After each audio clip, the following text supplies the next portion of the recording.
Okay, let's talk about the satanic panic, a real thing that's happening.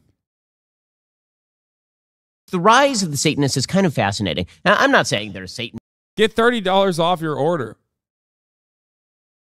if you want to stop the Satanists. Dude, this is like, oh man. I know we've joked a lot about Steven Crowder having the fucking like subscribe to my podcast thing earlier in the middle of like dodging sexual harassment in the workplace claims and shit. Or who could forget when he literally had that like subscribe to my podcast on motherfucking Spotify right over superimposed over his like fucking face as he was in the hospital getting elective top surgery. We're not going to watch this whole video. It's only the first 12 minutes about satanic panic. Around every corner, that the Satanists are hiding under bed, anything like that. But one of the things that has happened in our post-God culture is that Satanism and its sort of weird philosophical offshoots have now embedded themselves all over American society. I don't mean people who literally worship Satan. I just mean that the political positions and the philosophical positions that are taken by Satanists, like sort of the modern-day Satanists, they're now kind of just... They've embedded themselves everywhere. The reason that this comes to mind is because there was a clip that was floating around the internet yesterday from Boston Satan Con. So first of all, I should mention at this point that the Satanists allegedly have like the satanic temples. There are a bunch of different satanic little institutions.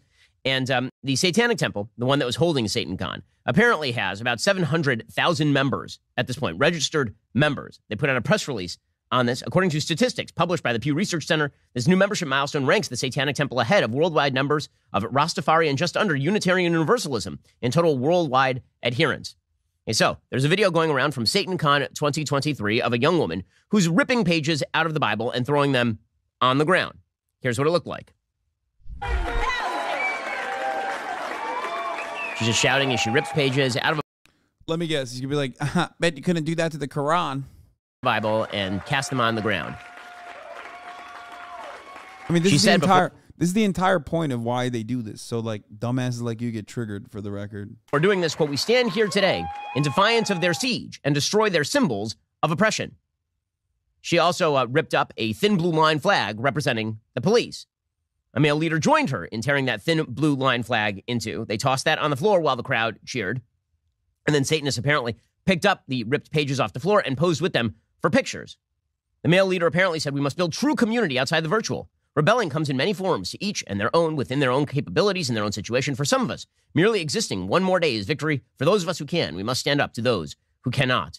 So the temple, the Satanic Temple, the Temple of Satanism, or whatever this ridiculous organization is, it claims to be non-theistic. They say that they don't actually believe in a personal Satan, like the supernatural being that would be Satan in sort of traditional Christian theology. And as you will note, the crossover between the fundamental tenets of the Satanic Temple and the fundamental tenets of sort of left-wing liberalism at this point are almost indistinguishable, which is why the SatanCon 2023 schedule featured, and I'm now reading you the names of some of the events at SatanCon 2023.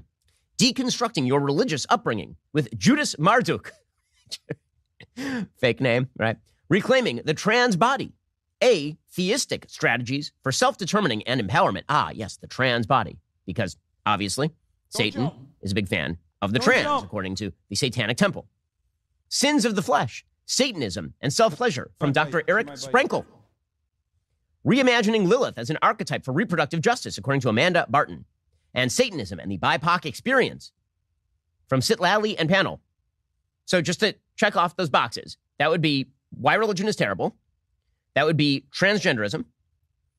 That would be hedonism and masturbation, abortion, and racial intersectionality.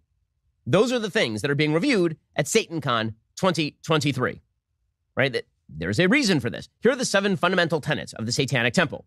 And the reason, again, that I'm bringing this up, not just because this clip is floating around the internet, but because once you recognize that so much of today's politics, so much of today's value system is built around opposition to traditional morality, you can actually spot where the problem may lie in the destruction of our civil society. The 7 fundamental tenets of the Satanic Temple are: 1 should strive to act with compassion and empathy towards all creatures in accordance with reason. right? Reason is going to replace, again, these are people who call themselves Satanists. Reason is going to replace religion. There is no objective morality. All that exists is what's in your mind. And it's all about compassion and reason. This is the hallmark of sort of Enlightenment thinking, post-Enlightenment thinking. It goes absolutely nowhere because, as it turns out, when you leave people to their own devices in terms of reason and compassion, they tend to have compassion for themselves and their friends, and they tend to utilize their reason to justify their own cruel and bad behavior. Another of the 7 fundamental tenets, the struggle for justice is an ongoing. I don't get it. Like, why is he mad? Is he like fucking promoting the church of Satanism? Is that what he's doing?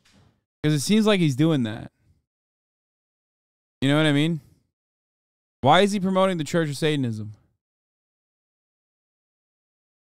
People were shooting Bud Light a week ago. That was way more embarrassing. I just don't get it.